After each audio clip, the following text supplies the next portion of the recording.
Trapped in Sand Cave. In January 1925, American cave explorer Floyd Collins entered Sand Cave in Kentucky while searching for a new, commercially valuable passage. Collins was an experienced caver known in the region for discovering and mapping underground routes. During his exploration, a narrow section of the cave collapsed when a rock shifted and pinned his leg, trapping him deep below the surface in a confined passage where movement was almost impossible. News of the incident spread quickly, drawing large crowds, journalists, and rescue teams to the remote site. Early rescue attempts focused on clearing the original passage, but unstable rock and the extremely tight space made progress slow and dangerous.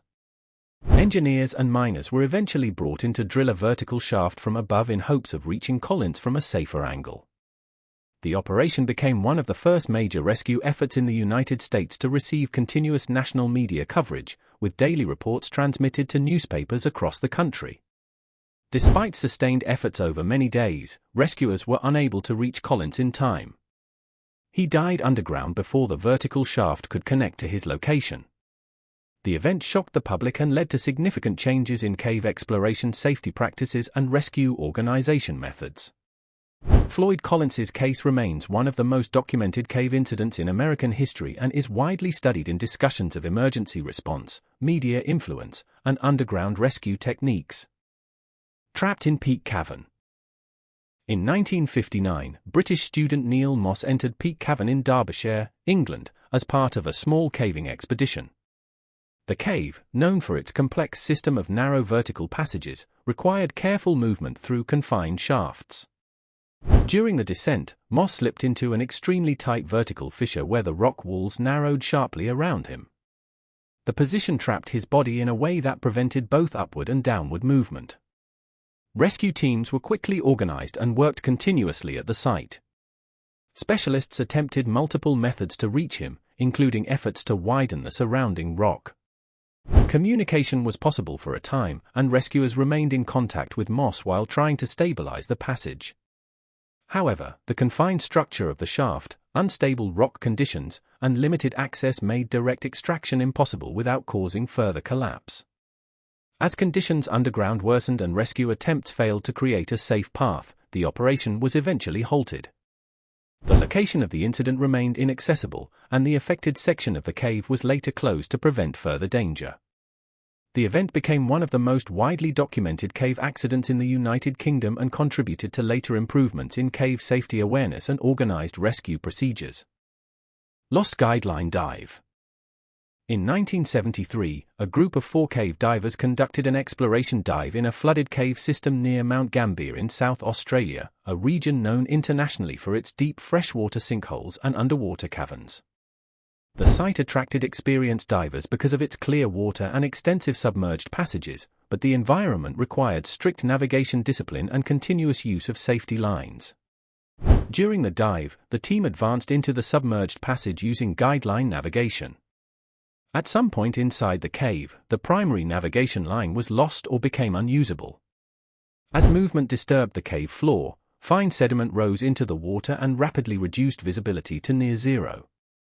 In such conditions, spatial orientation becomes extremely difficult, and without a reliable guideline, locating the exit path is critically compromised. Rescue and recovery operations were later carried out, but none of the divers returned safely. The incident had a lasting impact on the international cave diving community. It became a widely cited case in safety training programs, reinforcing the necessity of continuous guideline use, controlled movement to prevent sediment disturbance, and strict procedural planning before entering confined underwater environments. Organizations dedicated to cave diving safety, including Australian cave diving bodies, incorporated lessons from this event into formal training standards and operational guidelines. Fall in Sistema Chev. In 1991, American cave explorer Christopher Yeager participated in an expedition to Sistema Chev in Oaxaca, Mexico, one of the deepest and most complex cave systems in the world. The cave is known for its immense vertical drops, intricate passage networks, and demanding technical descents that require precise rope techniques and coordinated team movement. Explorations in this environment are conducted under strict procedures because access routes are long, vertical, and physically challenging. During a rope descent within the cave system, Yeager fell while navigating one of the deep vertical sections. The incident occurred far below the surface in an area that was difficult to access even for experienced expedition members. Because of the cave's extreme depth and the complicated structure of its shafts and passages, recovery operations required extensive planning, specialized equipment, and coordinated effort over several days. The event drew attention within the international caving community due to the technical challenges involved in both exploration and recovery in ultra-deep cave environments. Sistema Chev has long been studied and mapped by organized expeditions, and the accident reinforced the importance of rigorous safety procedures, equipment inspection, and team coordination in vertical cave exploration. The case remains documented in expedition records and discussions related to risk management in deep cave systems. Trapped in Nutty Putty. In November 2009, American medical student John Edward Jones entered Nutty Putty Cave in Utah during a recreational caving trip. The cave was known for its narrow, winding passages that required careful navigation and precise body positioning. While exploring with companions, Jones moved into a tight, unmapped section after taking a wrong turn within the cave's complex network of routes. He advanced into a passage that narrowed significantly, leaving him unable to move or reverse direction. His position deep inside the cave and the restricted space made assistance extremely difficult. Rescue teams, including experienced cave rescuers, responded quickly and initiated a complex operation that involved stabilizing the surrounding rock, establishing anchor systems, and attempting to create enough space to free him safely. Despite sustained efforts over many hours under challenging underground conditions, the rescue operation was unsuccessful. The confined environment and technical limitations prevented a safe extraction. Following the incident, authorities made the decision to permanently close Nutty Putty Cave to the public to prevent further risk. The event became a widely studied case in cave safety discussions and rescue planning within confined subterranean environments. Bosemans Deep Dive. In January 2005, Australian technical diver David Shaw conducted a deep cave dive at Bosemans, also known as Bushman's Hole, in South Africa. The site is a freshwater sinkhole recognized among divers for its exceptional depth and demanding conditions, requiring advanced equipment, precise planning, and strict adherence to safety procedures. Shaw was an experienced diver who had previously reached extreme depths at the location and returned to carry out a highly technical operation under challenging underwater conditions.